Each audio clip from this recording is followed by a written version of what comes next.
Hey y'all! What's going on? It's Mindy and Morgan, and we're talking about how to choose your natural hair products. How to choose? How do you do it?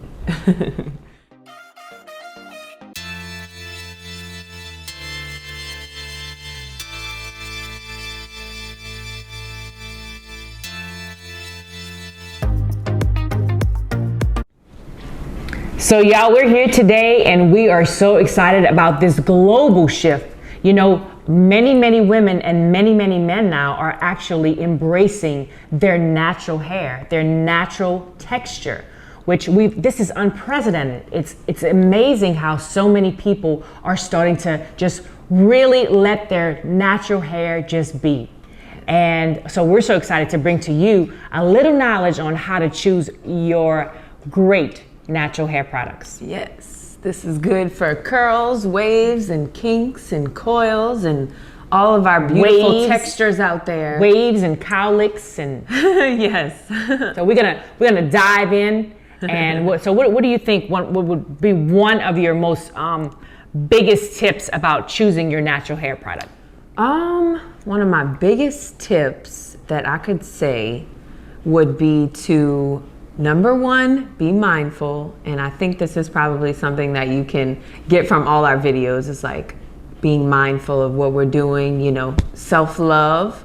But I would say to read the ingredients. I know that we're not scientists or chemists, guys. And when we're in the like grocery store, or whether you get your products from Target or Sally's or, you know, your nearest grocery local store, I would say just read the ingredients. If a lot of the ingredients are ingredients that you cannot pronounce or you can't even like try to say, then you might need to go for something with less of those ingredients, those hard to read ingredients.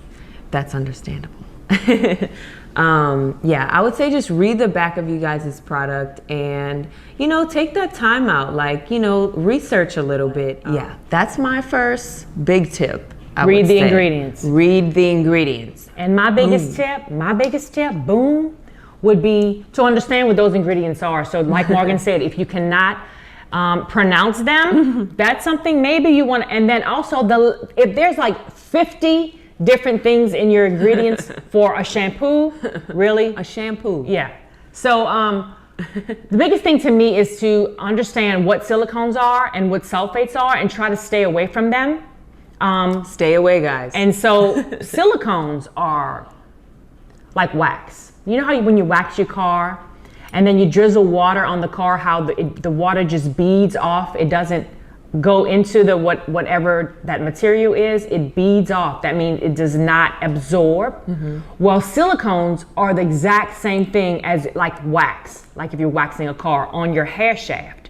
So if you're trying to get really moisturized, soft, beautiful, luxurious curls, and you've put in silicones on your hair, they will be dry, they'll be dehydrated, they'll feel like hay to the touch, because the silicones are not allowing the water to get inside your cuticles of your hair shaft. Exactly. So it's protecting you from the moisture that needs to go inside your hair shaft. Yes. So stay away from silicones, which means anything that ends in cone in that ingredients list, C-O-N-E, is usually a silicone, like dimethicone, cyclomethicone, or some things like that. Yeah. Sometimes it'll even say some sort of silicone in it. And then you know to just stay away. Oh, that's not good for my curls. Anything with silicones, you don't want it. There's a lot of big companies out there, curly hair companies, that have silicones in. I don't understand. It doesn't make any sense.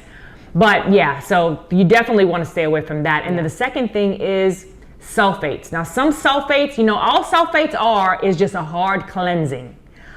We curly girls tend to be more dry, so we don't need that hard detergent cleansing like maybe someone with very oily natured hair. Right. So you really want to watch that, because it's just going to make your hair drier and drier. So both of those make your hair drier and drier. The silicones will make your hair dry, and the sulfates will make your hair dry. So if you just learned two things today that stay away from your silicones and your sulfates, turn that package around, look at the list of ingredients, and just really try to understand, for your hair that these things are something that you want to stay away from. Yes, definitely. And so the last thing would be what, Mark? So we talked about reading the ingredients, we talked about silicones, we talked about sulfates. I would say the last thing, keeping in mind, because you mentioned that moisture is water. So keeping in mind that moisture is water, and we'll definitely have a video about that soon. But including on that ingredients list, one more thing about the ingredients list, I would say that in making sure that one of probably the first 5 ingredients on the back of your product is water. Usually they say, I think it says like aqua. It usually says aqua on a lot of the products, but just making sure that it is a water soluble product. And when I say water soluble, the way I would test it in simplest terms is to say you have a conditioner at home and you already it's already at your house. So just take a cup of water, put a dollop of your conditioner in there, try and whisk it. If it doesn't dissolve and it's still really clumpy, then it's not water soluble. But just keeping in mind, water soluble, we need water for our curls, and make sure your products are water soluble because it will help your hair to feel soft, right? So the reason why you want to have a water-based product basically is just so that your hair does not get coated and coated and coated. Yes. The main thing is just to not coat your hair with a whole lot of heavy butter products. Curls need to flourish. They need to grow. They need to be voluminous. Your curls are not supposed to be stringy and defined. You have to create an environment to where they live, and water is going to give you the best basis for that. Yes.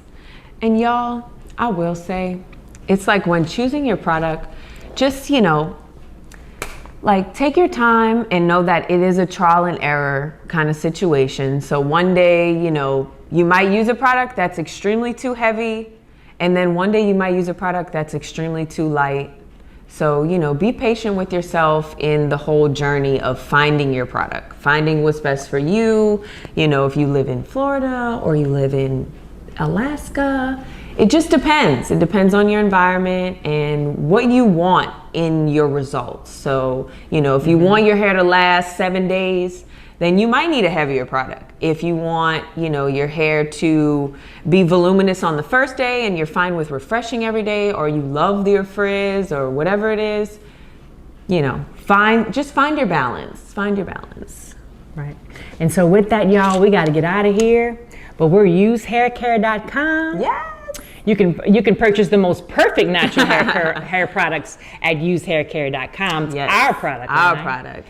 And so with that, y'all, we're going to get out of here. Y'all have a wonderful day. Please like and subscribe. Yes. Follow us on all social media accounts and comment any questions or any suggestions or comments you guys have about the video. And let us know what you're using now. Yes. Comment below. Oh my gosh, seriously, let us know. All right, y'all. Have a good day. Peace.